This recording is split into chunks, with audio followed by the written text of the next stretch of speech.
नमस्कार, मैं हूं सिद्धि सिंह और आप देख रहे हैं इनसाइडर लाइव। बिहार के 2 दिवसीय दौरे के कुछ सप्ताह बाद प्रधानमंत्री नरेंद्र मोदी 20 जून को सिवान जिले का दौरा करेंगे और वहां एक जनसभा को संबोधित करेंगे। देखा जाए तो ये राहुल गांधी और प्रधानमंत्री नरेंद्र मोदी बिहार को जो है लुभाने में लगे हुए, जो बिहार में अपनी पूरी ताकत भी झोंक रहे हैं, क्योंकि राज्य में इस साल के अंत में विधानसभा चुनाव होने वाला है। राहुल गांधी अब तक 6 बार बिहार का दौरा कर चुके हैं। वहीं प्रधानमंत्री नरेंद्र मोदी का ये हाल के दिनों में तीसरा दौरा रहेगा। इससे पहले वे 24 अप्रैल को पहलगाम आतंकी हमले के बाद मधुबनी आए थे।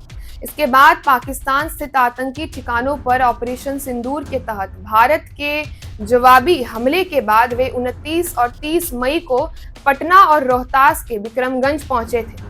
प्रधानमंत्री की आगामी रैली की तैयारियों का जायजा लेने के लिए उप मुख्यमंत्री सम्राट चौधरी, स्वास्थ्य मंत्री मंगल पांडे और अन्य भाजपा नेताओं ने इन दिनों में सिवान का दौरा किया था। निरीक्षण के बाद उप मुख्यमंत्री, स्वास्थ्य मंत्री और भाजपा के प्रदेश अध्यक्ष सिवान स्थित पार्टी कार्यालय पहुंचे, जहां उन्होंने पार्टी पदाधिकारियों के साथ बैठक की। इस बैठक में प्रधानमंत्री की आगामी रैली को सफल बनाने की योजना का जो है विस्तार रूप से इस पर चर्चा की गई।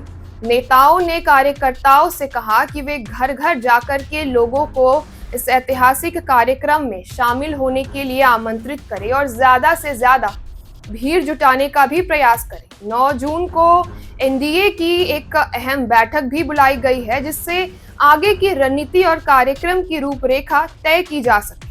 इस दौरान भाजपा प्रदेश अध्यक्ष डॉक्टर दिलीप जायसवाल ने कहा कि आज प्रधानमंत्री नरेंद्र मोदी एक वैश्विक नेता के रूप में अपनी पहचान बना चुके हैं। आपको बता दें कि प्रधानमंत्री नरेंद्र मोदी 20 जून को सिवान में ही रुकेंगे, जहां वे एक चुनावी रैली को संबोधित करेंगे। इसके साथ ही वे करीब 7,170 करोड़ रुपए की विकास योजनाओं की सौगात भी देंगे। पचरुखी में आयोजित कार्यक्रम के दौरान प्रधानमंत्री बिहार के 22 शहरों में सीवरेज ट्रीटमेंट प्लांट का उद्घाटन और शिलान्यास करेंगे। अब ये सवाल उठता है कि बिहार अचानक पीएम मोदी के लिए इतना अहम क्यों हो गया है? इसका सबसे बड़ा कारण है 2025 में होने वाला बिहार विधानसभा चुनाव। जब तक सुशील कुमार मोदी जीवित थे, वे भाजपा की ओर से बिहार की राजनीति और चुनावी प्रबंधन को अच्छी तरह संभालते थे। चाहे भाजपा जदयू के रिश्ते अच्छे रहे हो या तनावपूर्ण, सुशील मोदी और नीतीश कुमार के बीच सियासी समीकरण हमेशा कायम रहा है। अब उनके नहीं रहने पर भाजपा के पास ऐसा कोई नेता नहीं है जो नीतीश और उस तरह से जो है संभाल सके, चुनावी रणनीतियों को तैयार कर सके। ऐसे में ये जिम्मेदारी खुद प्रधानमंत्री नरेंद्र मोदी ने संभाल ली। केंद्र में इस बार भाजपा को स्पष्ट बहुमत नहीं मिला। पार्टी 240 सीटों पर सिमट गई और बहुमत से 32 सीटें दूर रह गई।